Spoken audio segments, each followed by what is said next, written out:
something moves in the mists. Something sinister. Thorn. Rot. Plague. And claw. The affliction spreads. It hungers for more.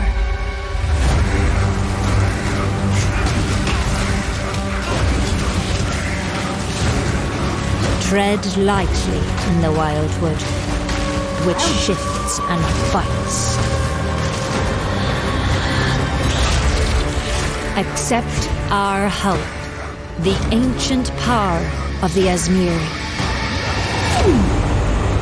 Beware the spirits that yearn for freedom,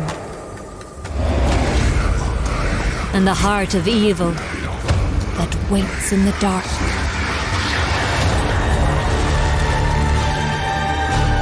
Arch nemesis. Transfigured Jax? Ultimatum? Ready yourself. I will be waiting.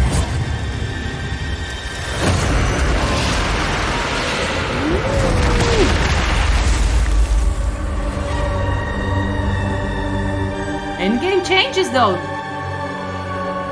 Show me more! You love Taskmaster? Me too.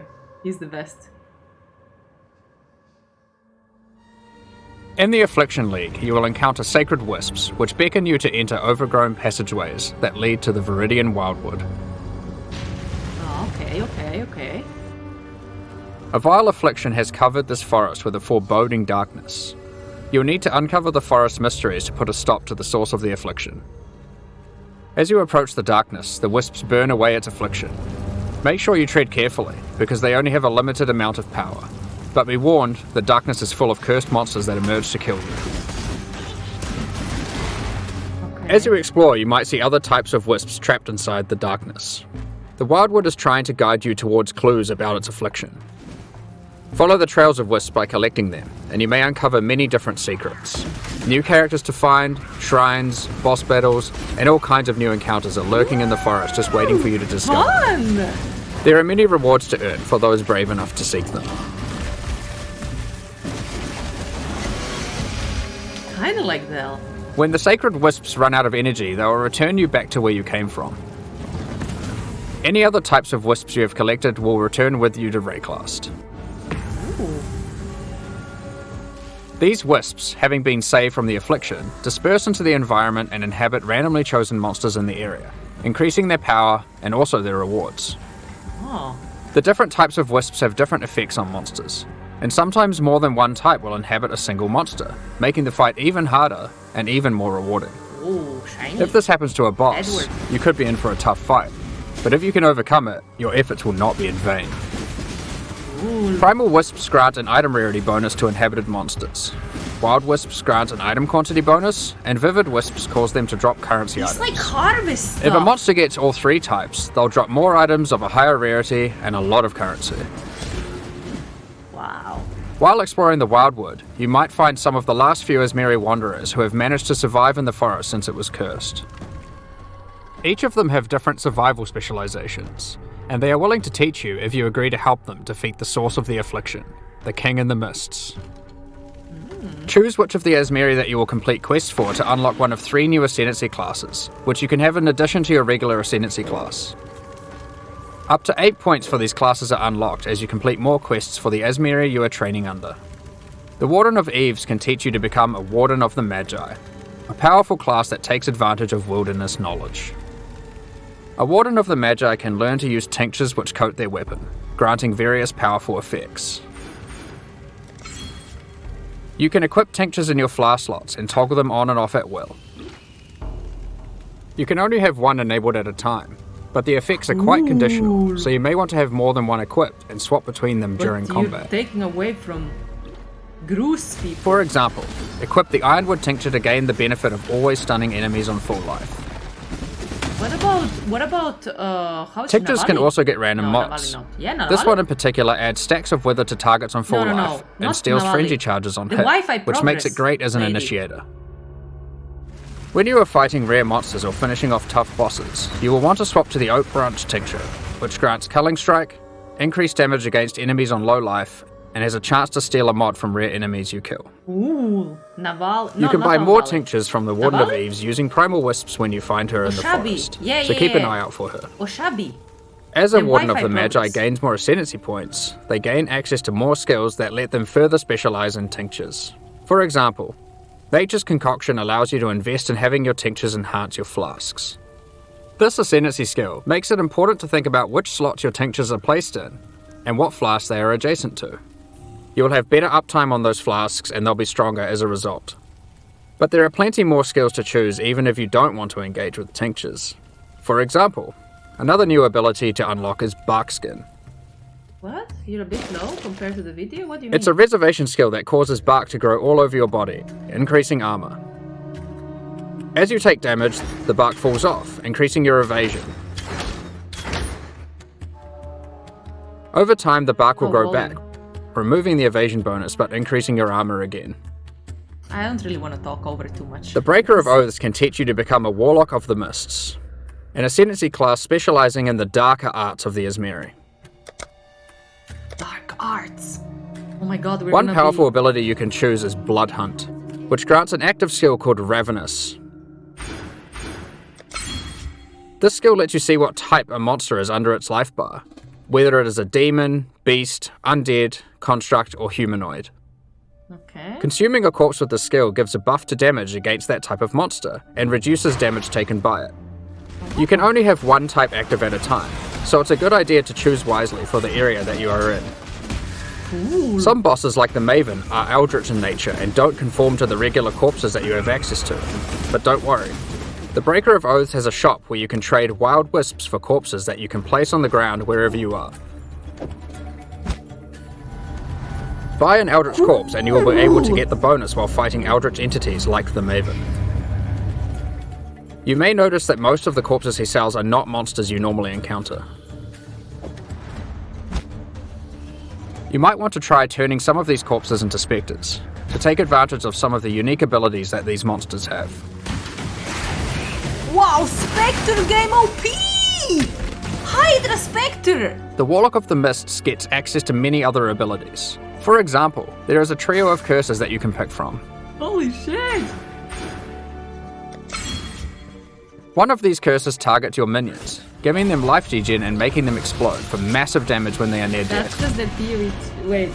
One of them prevents enemies from dealing damage for the latter portion of its duration, which is quite powerful against bosses. This curse creates the interesting build decision of whether or not you should increase curse duration or reduce it. The final curse is a mark that causes enemy phantasms to be spawned when you hit the marked enemy. These phantasms aren't on your side, so they work well with on-hit and on-kill trigger effects, for example. Okay. The Primal Huntress can teach you to become a Wildwood Primalist. Unlike the other new ascendancies, the Primal Huntress lets you customize your tree. Fun!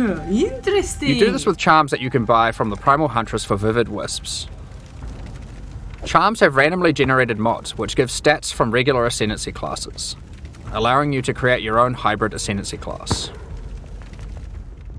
Charms are magic items that are aligned with different attributes. So for example, this Ursine charm is strength aligned and has gotten the melee hits have a chance to fortify stat from the champion, and the ability to stop your movement speed going below base from the Juggernaut. This interline Corvine charm lets you get the stat that makes your consecrated ground effects linger from the Inquisitor, and the effect that makes cursed enemies explode from the Occultist. Some of the combination of mods that you might find for sale on charms can be extremely powerful, so keep a lookout for the Primal Huntress's shop even if you are not playing as a Primalist. As a Primalist, you also get access to a few other interesting abilities. Use Warcries next to corpses and they have a chance to drop an extra item. It opens nearby chests too. Cool! The Primalist also gets access to a small extra backpack, just in case you find yourself needing to cart more items to town during your map runs. What? OP! OP! If you are unhappy with the class you picked, or you just happen to find a really great item for another one of the classes, I you are really able to mastered change it. which class you are using next time you find one of the Asmeri Wanderers. Easy. Just remember that you will have to do their quests in order to gain the ascendancy points for that class. These quests will lead you towards the ultimate goal of the Asmeri: finding the King in the Mists, defeating him, and cleansing the forest of its affliction once and for all. There are new uniques to find, and then you rewards do it to again, claim, by the way. and new ascendancy Just classes to saying. master in the Affliction League. Just saying. Then you do it all over again. Now that we've covered what's in the League, let's talk about some of the changes you can expect to the core game in 3.23. For a start, Ultimatum is finally going core. When talking to players at ExileCon, it was the #1 feature that people requested. When playing through in-game maps, you may sometimes encounter the Trial Master, who offers you a choice to undertake a deadly Val trial it's bigger in than exchange for before. great rewards. No? If you defeat the trial, he offers to go double or nothing with you.